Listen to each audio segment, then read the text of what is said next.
말씀 함께 읽도록 하겠습니다. 한 절의 말씀인데요. 갈라디아서 6장 16절의 말씀을 우리 한 목소리로 함께 읽도록 하겠습니다. 무릇 이 규례를 행하는 자에게와 하나님의 이스라엘에게 평강과 긍휼이 있을지어다. 아멘. 여러분이 지금 읽으신 갈라디아서 6장 16절의 말씀은 바울의 갈라디아 믿음의 사람들, 믿음의 공동체를 향한 축복의 기도, 우리 현대적 교회 용어로 말한다면 축도의 부분입니다. 그래서 18절의 말씀, 형제들아 우리 주 예수 그리스도의 은혜가 너희 심령에 있을지어다. 아멘으로 이렇게 축복하며 끝나고 있습니다.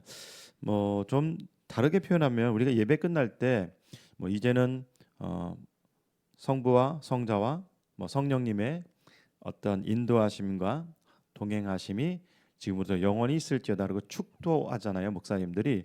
그런데 성경적인 축도, 특별히 이제 신약 성경에 기록되어져 있는 이 축도의 내용을 볼 때 꼭 그렇게 학교에서 가르치듯이 성삼위일체 하나님을 이렇게 불러가면서 요청하면서 축도하는 것도 의미가 있겠습니다만, 형제들아 우리 주 예수 그리스도의 은혜가 너희 심령에 있을지어다. 아멘 하고 끝나는 것도 전혀 이상하지 않고 매우 성경적이지 않나 이렇게 생각이 되어집니다. 자, 오늘 이 말씀이 우리 함께 지난 시간에는 11절에서 18절까지의 말씀을 모멘텀의 어떤 글쓰기 방법을 통하여서 여러분께 함께 보셨는데, 혹시나 오늘 이 말씀을 들으신 분 중에서 이 두 번째 시간 말고 첫 번째 시간까지 꼭 듣기를 원합니다. 꼭 들으셔야 됩니다. 정말입니다. 꼭 부탁의 말씀을 드립니다. 갈라디아서는 로마서보다 먼저 기록되어져 있습니다. 그리고 많은 학자들이 말하기를 갈라디아서는 로마서의 축소판이다, 함축되어 있는 말씀으로 되어 있다, 이렇게 표현하고 있는데, 엄밀히 말하면 갈라디아서는 갈라디아 지방에 보낸 사람들에게 보낸 회람의 편지이고, 로마서는 로마인들에게 보낸 그 회람의 편지이기 때문에 지명과 상황과 사람들이 다릅니다. 그래서 복음의 메시지는 같더라도 그 안에서 일어나고 있는, 요청되어지고 있는 그 내용은 모두가 상이하다는 것입니다. 다르다는 것입니다. 그래서 마치 갈라디아서를 읽으면서 로마서의 한 부분이야 라고 먼저 선 인식하시면 안 되고, 반대로 로마서를 읽으면서도 갈라디아서의 한 확장판이야, 더 이렇게 면밀히 볼 수 있는 것이야 라고 먼저 선 인지하고 성경을 보지 않기를 바랍니다. 바울의 서신서는 성경에 지난번에도 말씀드렸습니다. 거의 절반, 신약성경의 절반 정도입니다. 제가 오늘 이 말씀, 특별히 갈라디아서 6장 16절의 말씀을 여러분과 함께 보기 위한 가장 큰 까닭은 바로 우리가 이 시대에 어떠한 사람이 되었느냐, 성경에서 예수를 믿게 된 이방인을 어떻게 성경 가운데 성령께서 바울에게 명령하시느냐를 배우기 위함이고요.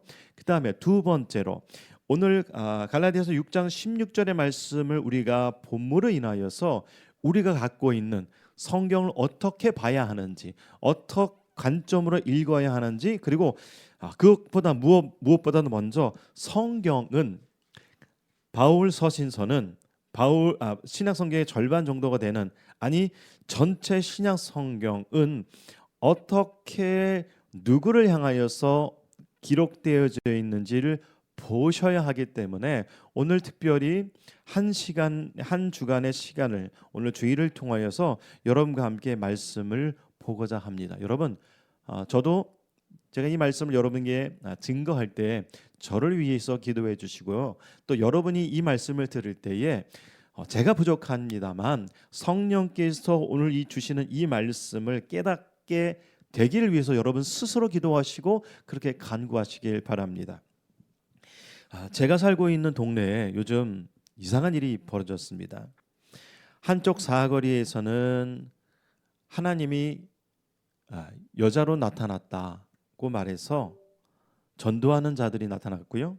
또 한쪽에서는 14만 4천이라는 구원받을 자, 추수꾼처럼 추수를 당하여서 구원받을 자가 있기 때문에 14만 4천에 들어오라고 요청하는 그런 이단들이 지금 매 시간마다 매일 날씨가 풀리면은 역과 사거리에서 복음을 그들 마음대로 증거하고 있는데 그 모두는 다 가짜 복음입니다.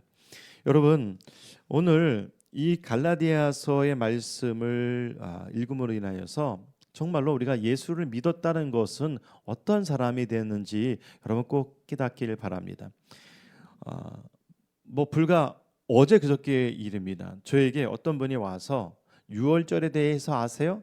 하나님 어머니에 대해서 아세요? 라고 묻길래 마침 저희가 함께 갈라디아서의 말씀을 보고 있지 않습니까?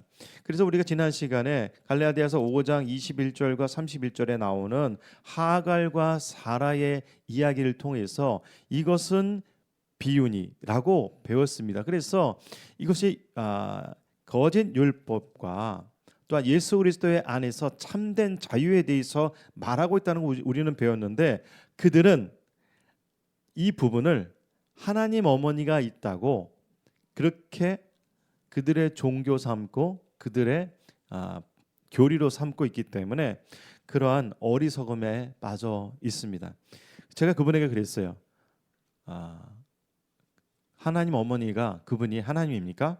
그렇게 얘기하니까 뭐라고 대답하냐면 0.5초도 그 답이 나오는데 시간이 걸리지 않았습니다. 네, 하나님의 어머니입니다. 제가 그래서 그렇게 이야기한 그분을 보고 그렇게 말했습니다. 비유로 그 이야기는 비유입니다. 성경을 자세히 보십시오라고 말했는데 그분은 그 소리를 전혀 듣지도 않고 관심도 없는 그들의 교리에 빠져서 그렇게 이단에 빠진 사람들이 너무도 안타까웠습니다. 여러분, 오늘 이 갈라디아서 6장 11절과 18절, 특별히 16절의 말씀을 여러분과 함께 보기를 원합니다. 이 말씀은 사실은 맨 마지막 갈라디아서 맨 마지막에 있지만 이 말씀은 제일 앞에 있어도 정말로 무방한 그런 말씀입니다. 여러분, 책을 빨리 읽을 수 있는 방법은 무엇일까요? 제가 쓰는 방법인데 책을 빨리 읽을 수 있는 방법은 뒷부분을 먼저 읽고 그러니까 결론을 먼저 보고 앞에부터 읽기 시작하면 때로는 그 책이 더 빨리 읽혀지기도 합니다. 그런 거와 마찬가지로 오늘 갈라디아서 6장 11절과 18절의 말씀은 이 말씀의 맨 끝이 아닌 맨 앞에 와도 전혀 무방한, 전혀 이상하지 않은 그러한 말씀입니다. 여러분, 이 이야기는 무엇이냐면 그만큼 이 갈라디아서 6장 제일 마지막에 있는 말씀은 갈라디아서의 요약일 뿐만 아니라 갈라디아서 말씀을 해석하는데 매우 중요한 부분이라는 것입니다.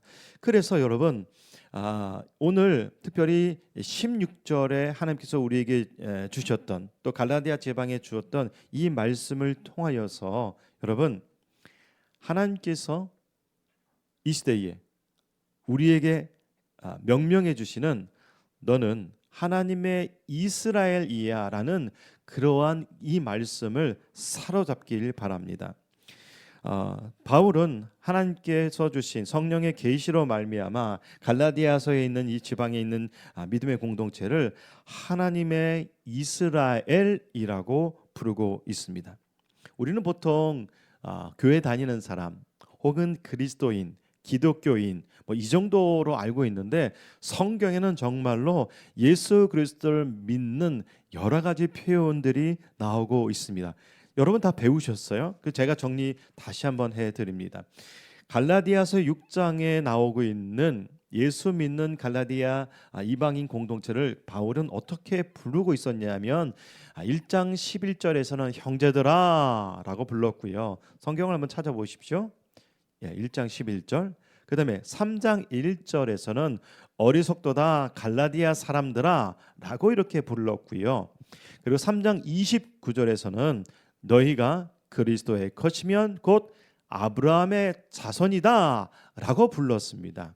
그리고 4장 19절에서는 뭐라고 불렀냐면 나의 자녀들아, 나의 아들아, 나의 딸들아 라고 이렇게 불렀습니다.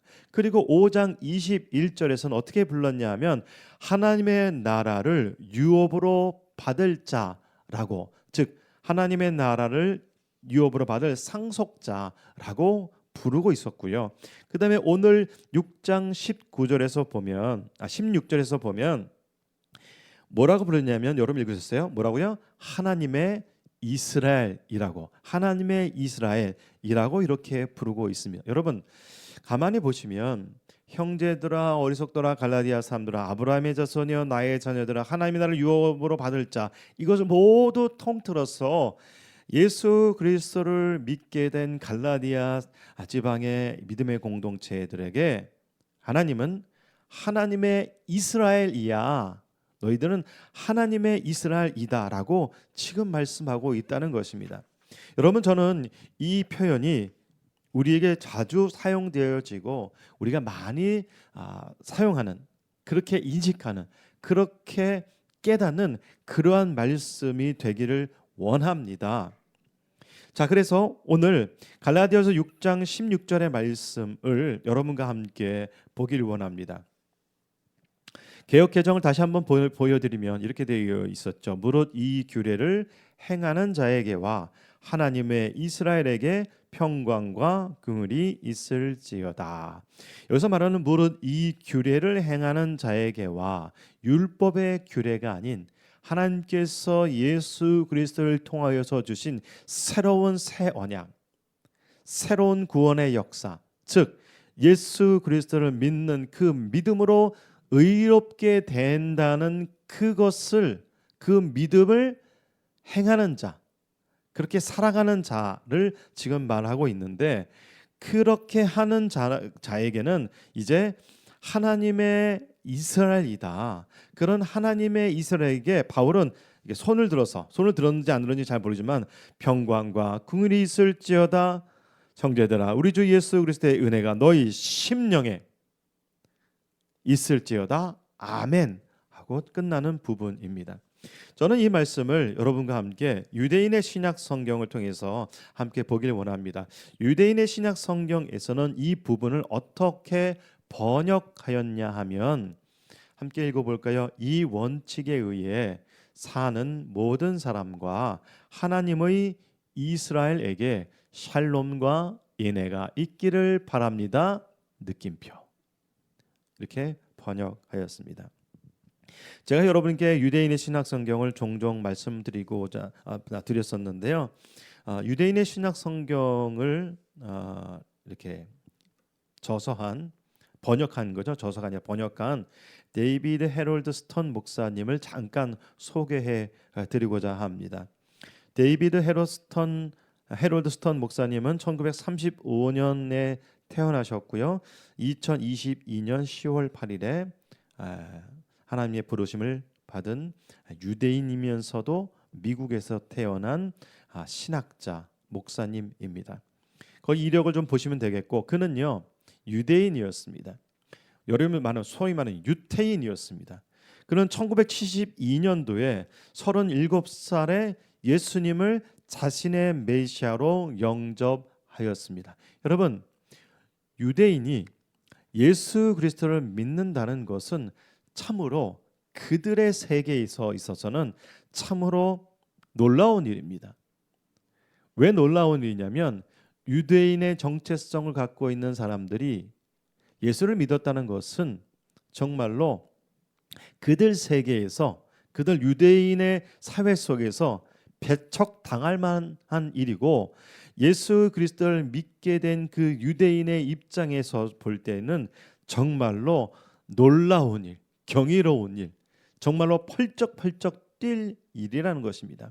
왜냐하면 어릴 때부터 유대인으로 자라왔고 그렇게 성경을 읽었고 그렇게 말씀을 해석했고 그렇게 날마다 기도하고 그렇게 샤bat 예배를 토요일 날 드렸던 그들이 이제 어떠한 사람이 되었냐? 예수 그리스도를 믿는 유대인이 되었다는 것입니다. 이것을 그들은 그 자기들 스스로 뭐라고 표현하냐면 메시아닉 주라고 부릅니다. 메시아닉, 예수 그리스도를 믿는 주, 유대인. 그래서 예수 그리스도를 믿는 유대인, 메시아닉 주라고 그들 스스로를 부르고 있습니다. 그는 유대적 배경으로 신약 성경을 해석했습니다. 여러분, 저는 가끔 이런 생각을 합니다. 의대에 가면 의술을 공부하는 의사 학도생들이 어떤 책을 놓고 공부할까라고 생각해 봤습니다. 제가 말하는 것이 진짜인지 아닌지는 저는 몰라요. 제가 의대에서 공부해 보진 않았기 때문에 아마 그들은 한글로 된 의학 서적을 볼까요? 네, 그럴 것입니다. 그렇다면 한글로 된 의학 서적만 볼까요? 그렇지 않습니다.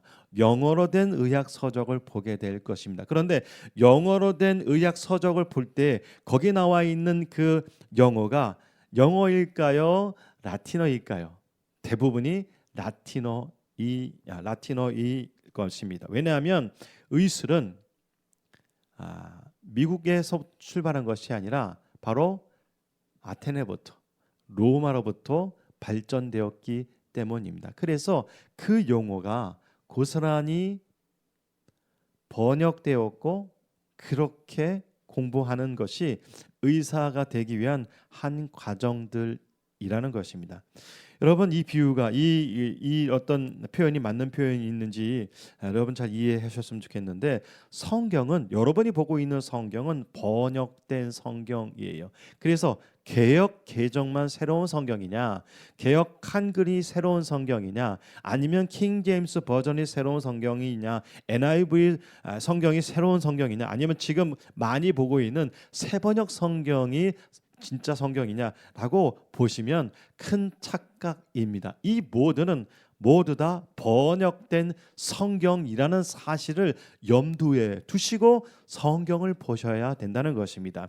번역된 성경이라는 것은 그 번역을 한 사람이 어떠한 취지의 어떠한 신학적 배경과 어떠한 목적을 가지고 성경을 해석하게 되어질 때에 그 본뜻은 사라지지 않겠지만 그 나타내는 그 표현 방법들이 달라질 수 있다는 것입니다. 그래서 여러분에게 계속해서 제가 보여드리고 있는 유대인의 신약 성경은 유대적 배경으로 유대인이 그들의 이야기를 그들이 어떻게 성경을 해석했는지 봄으로 인하여서 성경에서 말하고 있는 그 단어와 그 표현법들을 더 잘 알고자 하기 때문입니다. 여러분 오징어 게임 2가 나왔죠. 지금 거기 나와 있는 뭐죠? 이게 공깃돌놀이, 사방치기, 뭐 그런 표현들이 번역되어질 때 그대로 번역되는 거 아시죠? 그거와 마찬가지로 우리가 읽고 있는 성경은 때로는 유대인들이 보듯이 그 언어와 단어와 그 문화적 배경이 고스란히 담겨져 있는 그 뜻을 고스란히 보는 것도 분명히 이유가 있습니다. 그래서 유대적 배경으로 기록된 이 신약 성경을 봄으로 인하여서 성경을 좀 더 깊게 더 자세히 알게 될 수 있다는 것입니다. 그는 데이빗 해롤드 스턴 목사님은 이 유대인의 신약 성경 그 앞부분에 이렇게 말했습니다. 신약 성경은 유대인의 책입니다라고 당당하게 말했습니다. 제가 처음에 교회 다녔을 때 제 어머니가 그랬어요. 서양 귀신 믿는 데를 다닌다고 저한테 호되게 말씀하신 적이 있는데 지금 세월이 지나고 나니까 그 말은 참 맞는 말씀이에요. 기독교는요 세상 사람들이 볼 때는 저 지구 반대편에 있는 이스라엘 땅의 귀신을 믿는, 그들 입장에서 그 신을 믿는 종교입니다. 그래서 여러분, 신약 성경, 구약 성경은요 유대인의 책입니다. 여러분이 성경을 정말로 정확하게 보고 싶다면 이런 관점으로 보시길 바랍니다. 신약 성경은 유대인의 책이고, 두 번째로 대부분 유대인에 대한 내용이라는 것입니다. 그들의 언어, 그들의 문화, 그들의 화법, 그들의 지명들이 기록되어져 있다는 것입니다. 여러분, 성경은 가만히 보면 사실은요 고대 문서예요. 우리가 500년 전의 글을 가지고 사극으로 만들 때 많은 사람들은 그 500년 전의 이야기를 얼마만큼 고증하여서 그 영화나 그 드라마를 만들었는가를 되게 따지잖아요.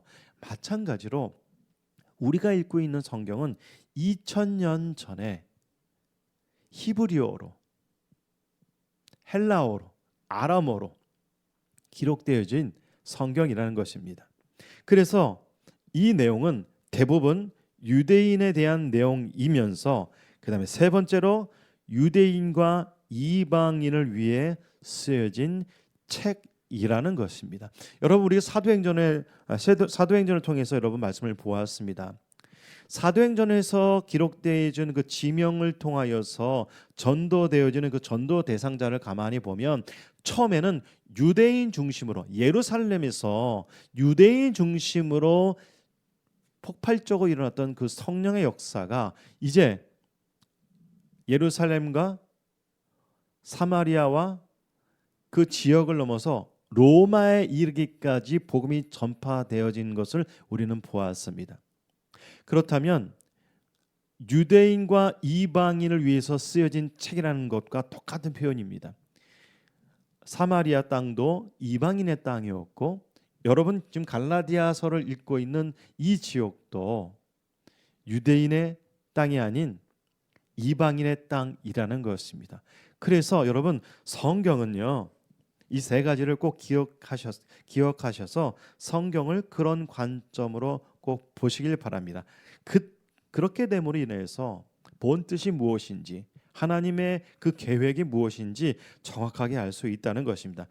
여러분, 기회가 되시면 유대인의 신약 성경을 꼭 구입하셔서 새롭게 번역되어진 그 말씀의 은혜를 받길 바랍니다. 자, 유대인의 기도 생활을 먼저 보고 그 다음 말씀을 이어가고자 합니다. 유대인은요 하루에 3번 기도하죠. 유대인의 기도 생활은 날마다 하나님 앞에 3번 기도하는데, 아침과 오후와 저녁에 이렇게 3번 기도합니다. 아침에 하는 기도는 샤카리트라는 기도고, 오후에 하는 기도는 민하라는 기도고요. 저녁에 하는 기도는 마하리브라는 저녁 기도입니다. 오늘 바울은 특별히 이 민하, 오후 기도 가운데에 4가지의 이 순서가 있는데, 아시레이, 아미다, 타한눈, 알레이누라는 이렇게 오후 기도 시간에 오후 3시부터 해가 넘어가기 전에 하는 이 기도 가운데 특별히 서서 드리는 기도, 아미다 기도, 19개의 축복이 들어가 있는 이 기도의 내용을 가지고, 그런 배경을 가지고 갈라디아서 6장 16절의 말씀을 기록하였다라고 유대인의 신학 성경 데이비드 헤롤 스턴 목사님은 그렇게 해석하였습니다. 지난번에도 말씀드렸습니다만 여러분, 베드로도 유대인이고 바울도 유대인입니다. 지난 갈라디아서뿐만이 아니라 사도행전 3장 1절에 보면 베드로와 요한이 성전에 올라갈 때 앉은뱅이를 날 때부터 걷지 못하는 사람을 일으켜 세우지 않았습니까? 그때 성경에 어떻게 시작하고 있냐면 제9시 기도 시간에 이렇게 시작하고 있습니다. 이 제9시 기도 시간이라는 것은 바로 민하라는 기도 시간에 베드로와 요한이 성전으로 올라갈새, 성전으로 들어갈 때에 바로 성전 그 미문, 에 앉아 있는 그 날 때부터 걷지 못하는 사람을 하나님의 능력으로 일으켜 세우는 사건이라는 것입니다. 근데 우리 성경에는 제9시 기도 시간에 베드로와 요한이 성전에 올라갈새라고 번역하였습니다만 그들의 상황, 그들의 생활, 그들의 기도의 어떤 그 삶의 스타일로 봤을 때 그 번역은 민하 시간에 베드로와 요한이 성전에 올라갈새라고 이렇게 유대인의 신약 성경에서는 번역하였습니다. 우리는 성경을 읽을 때 이렇게 번역된 성경이 마치 실시간으로 바로 지금 우리에게 주고 계신 말씀이라고 그렇게 보고 있습니다만 그런 접근 방법은 너무도 매우 위험합니다. 자, 그래서 이 아미다 기도 부분에 있어서 그 아미다 기도 부분에 마지막 축복 기도가 기록되어져 있는데 이 아미다 기도의 그 19가지의 축복 기도가 여러분 지금 보여드리고 있습니다만 그 시작은 심샬롬이라는 평화를 주시옵소서라는 그러한 기도로 유대인들은 지금도 기도하고 있습니다. 언제예요? 민하 시간에, 오후 기도 시간에 지금도 기도하고 있습니다. 제가 이 말씀을 왜 계속해서 드리느냐? 그 심샬롬의 제일 앞에 부분을 보여드리면 이렇게 되어 있습니다. 오른쪽에서부터 왼쪽으로 읽죠. 심샬롬 토바 우브라카 헨 바헤스트 베라카임 알레이누 베아 콜 이스라엘 아메카 이렇게 읽을 수가 있습니다. 오늘 갈라디아서 6장 16절의 말씀은 어디를 근거하여서 지금 바울이 갈라디아 사람들을 축복하고 있냐면 바로 이 아미다 부분, 아미다의 그 심샬롬의 앞부분 7가지의 축복에 있는데 그 축복의 처음과 축복의 마지막을 이용해서 지금 그들이 그렇게 기도하였듯이 그렇게 축복하였듯이 이제 갈라디아서 6장 제일 마지막을 끝내고 있습니다. 그래서 샬롬은 이렇게 먼저 베라카님은 인해가 되고요.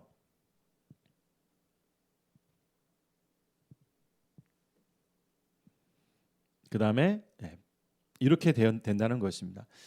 여러분 가만히 화살표를 따라서 보십시오. 이제 바울은 갈라디아 지방 사람에 있는 이 유대인들을 위해 이방인들을 위해서 어떻게 축복하냐면 이 원칙에 사는 모든 사람과 하나님의 이스라엘에게 샬롬과 인애가 있기를 바랍니다. 축복의 기도죠.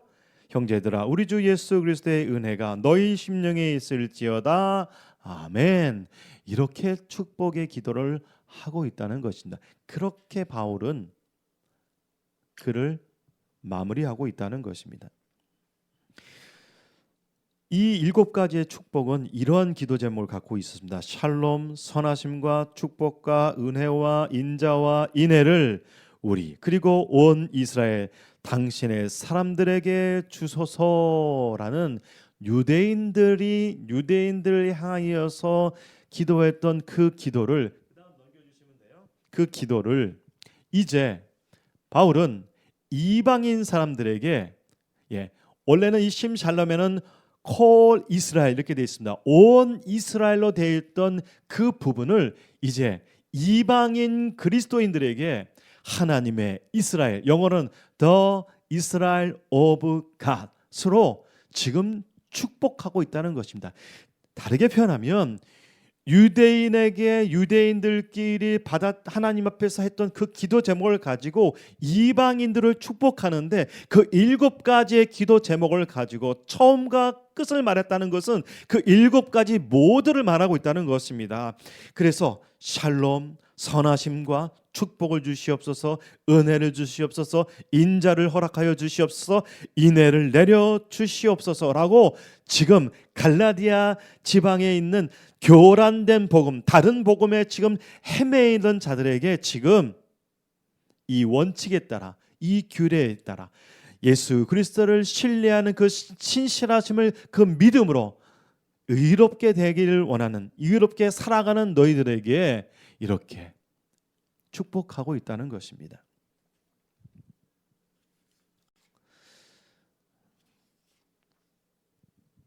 온 이스라엘은 유대 민족 전체를 말합니다.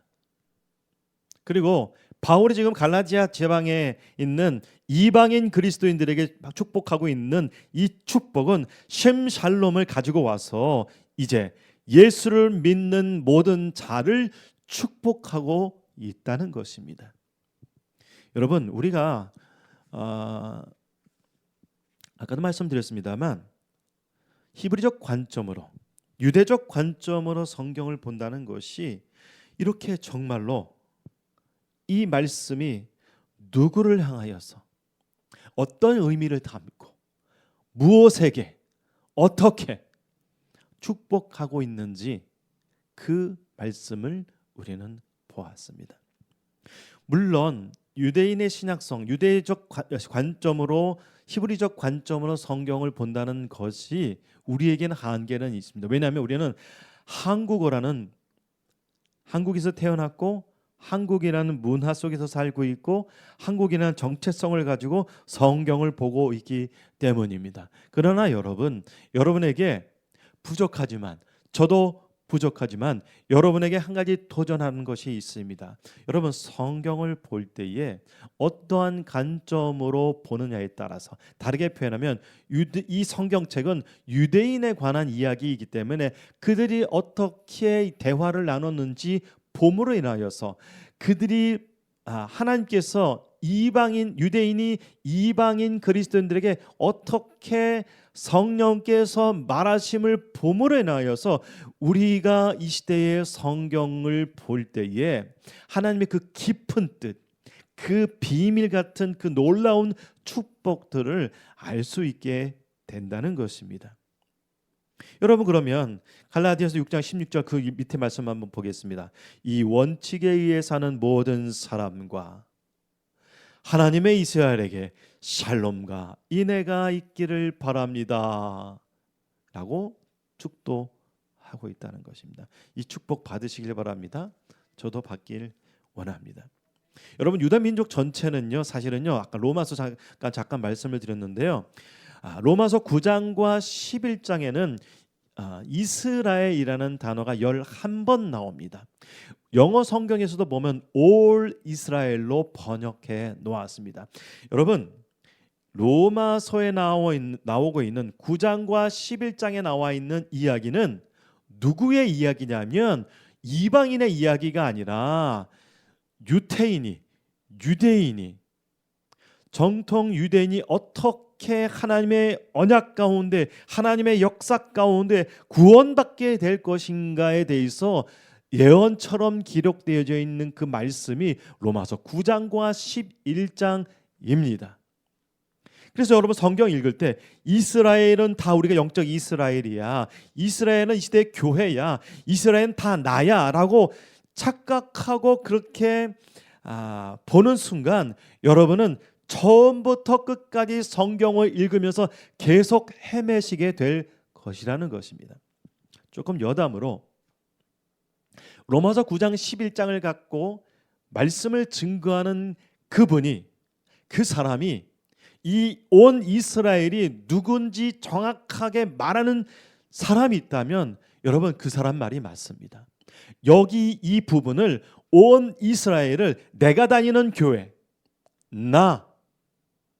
우리 영적 이스라엘이 됐던 우리 교회, 영적 이스라엘이라는 말은 성경에 안 나오는 것입니다. 그렇게 해석하는 것 자체가 성경 전체를 그렇게 잘못된 신학으로 보고 있다는 것입니다. 제가 누구라고 말은 안 되겠습니다만 성경 말씀을 이렇게 준비하면서 적어도 9개, 10개의 이 6장의 16절의 말씀을 가지고 다 다른 주석을 가지고 쭉 봤는데 심지어는 하나님의 이스라엘은 이 시대의 교회야라고 해석하는 유명한 신학자도 있습니다. 여러분 이름만 달면 알 수 있는 분도 그렇게 말씀하고 있습니다. 여러분 아까 성경에서 이제 그 스턴 목사님이 말씀해 주셨지만 성경은요 유대인에게도 말하고 있는 것이고 이방인에게도 말하고 있는 것입니다. 특별히 바울은요 1차, 2차, 3차 로마에게 이르기까지 이방 전도 지역에 갔을 때 각 지역마다 복음을 증거하는 그 시작 방법들이 다 달랐어요. 왜 그랬을까요? 유대인이 아니라 이방인 지역이기 때문입니다. 다르게 표현하면 베드로가 예루살렘에서 예수 그리스도의 복음을 증거할 때는 그들이 알고 있었던 구약의 이야기를 바로 들이대놓고 예수 그리스도를 증거하고 있습니다. 왜 그랬을까요? 대상이 달랐기 때문입니다. 여러분 이제 이해가 되십니까? 오늘 제가 또한 여러분이 왜 갈라디아서 6장 16절의 말씀을 오늘 한 주일을 택하여서 이렇게 예배 시간에 하나님께서 갈라디아 지방에 주셨던 이 말씀을 통해서 우리가 이 시대에 하나님의 이스라엘이 됐다는 그 정체성을 알게 되어지고 그리고 이 말씀을 읽게 되준 우리가 성경을 어떻게 과연 봐야 하는가를 여러분께 달았습니다. 여러분 착각하시기 마시기 바랍니다. 이스라엘이라는 용어는요 사실은요 유대인만 사용했습니다. 유대인들이 자신들은 하나님의 백성이고 자신들만이 하나님의 약속의 백성이기 때문에 이스라엘이라는 표현을 사용했습니다. 그래서 온 이스라엘, 콜 이스라엘로 그들은 기도하였습니다. 이제 예수 그리스도를 통하여서 새로운 시대, 새로운 언약, 새로운 하나님의 은혜의 시대가 열렸습니다. 그래서 바울은 갈라디아 지방에 있는 사람들에게 하나님의 이스라엘이라고 부르고 있습니다. 여러분 근데 또 한 가지 여러분께 말씀드리고 싶은 것은 뭐냐면 갈라디아 지방에는 이방인만 살았을까요? 그렇지 않습니다. 유대인도 살았습니다. 그래서 하나님의 이스라엘이라는 말은 그 제일 첫 번째 그 PPT 좀 보여주시겠어요? 매듭을 지어놨죠. 여러분 이 매듭은 다른 개체입니다. 그러나 하나로 묶여져 있습니다. 하나로 묶여 있어서 하나가 되어 있지만 묶여져 있음으로 인해서 하나의 개체가 되었다는 것입니다. 제가 여러분께 이게 그림의 첫 부분을 보여드리는 이유는 바로 이 부분이 하나님의 이스라엘을 나타내는 그림인 것 같아서 사진인 것 같아서 이렇게 배경 사진으로 사용하였습니다. 여러분 하나님의 이스라엘은 유대인이고 하나님의 이스라엘은 이방인이라는 것입니다. 이것이 성경의 가르침이고 에베소서 2장에서 말하고 있는 한 세 사람을 말하는 것입니다. 여러분 꼭 기억하시기 바랍니다. 바울은요 이 갈라디아서를 통하여서 어떤 교육이나 어떤 이스라엘의 본질을 가르치려고 이 성경을 기록한 것이 아니라 이 성경을 보낸 이유는 이 편지를 쓴 이유는 유대인화 그들의 주장을 완전히 무너뜨리기 위한 것이 목적입니다. 그래서 매우 전투적이고 매우 변론의 글을 갖고 있다고 제가 여러분께 말씀을 드렸습니다. 갈라디아서는 로마서보다 먼저 썼기 때문에 갈라디아서와 로마서에서 나오는 이스라엘이라는 뜻을 같은 뜻으로 보면은 그거는 억지입니다. 근거가 없는 억지입니다. 왜냐하면 대상도 다르고 상황도 다르기 때문입니다. 여러분 오늘은 마치 교리와 같은 우리가 어떤 정체성을 갖고 있는지 하나님 말씀을 통하여서 우리 배웠습니다. 저는 이 하나님의 이스라엘이라는 이 믿음의 사람들 향하여서 명명해 주셨던 이 명칭을 자주 우리가 사용하였으면 좋겠습니다. 우리는 하나님의 이스라엘이 되었습니다. 우리는 하나님의 이스라엘입니다. 이스라엘 백성이 출애굽하여서 가나안 땅에 정착하기까지 하나님께서 특별한 그들을 백성 삼아 가나안 땅에 들어가게 하셨던 것처럼 이제 우리는 예수 그리스도를 믿는 그 믿음으로 하나님 나라의 언약된 백성, 아브라함의 자손, 상속자, 그 핏값으로 성령으로 인침받은 하나님의 이스라엘이 되었습니다. 그 사실을 여러분 깨닫길 바랍니다. 그 사실을 다른 사람에게도 알려주시기 바랍니다. 그 사실을, 그 정체성을 가지고 하나님을 바라보고 이 땅 가운데 살아가시길 바랍니다. 바울은 하나님의 이스라엘에게 평강과 긍휼이 있을지어다라고 축복하고 있습니다. 여러분, 이 평강의 은혜, 이 샬롬의 은혜를 누리시기 바랍니다. 이 긍휼의 은혜를 깨닫고 살아가는 저와 여러분이 되기를 간절히 축복하고 소원합니다. 함께 기도하시겠습니다. 살아계신 아버지 하나님, 갈라디아서 6장 16절의 말씀을 통하여서 갈라디아 지방에 있는 이방인뿐만 아니라 이 시대에 우리가 이방인으로서 하나님을 믿고 살아가지만, 예수 그리스도를 믿고 살아가지만 우리가 어떠한 사람이 되었다는 것을 다시 한번 성경을 통하여서 배웠습니다. 주여, 이 믿음 갖고 이 하나님의 놀라운 말씀을 갖고 살아가는 믿음의 사람 될 수 있도록 우리를 붙들어 주시옵소서. 우리는 하나님의 이스라엘이 되었습니다. 우리는 예수 그리스도를 믿게 된 유대인과 예수 그리스도를 믿게 된 이방인이 하나가 되었다는 사실 또한 깨달았습니다.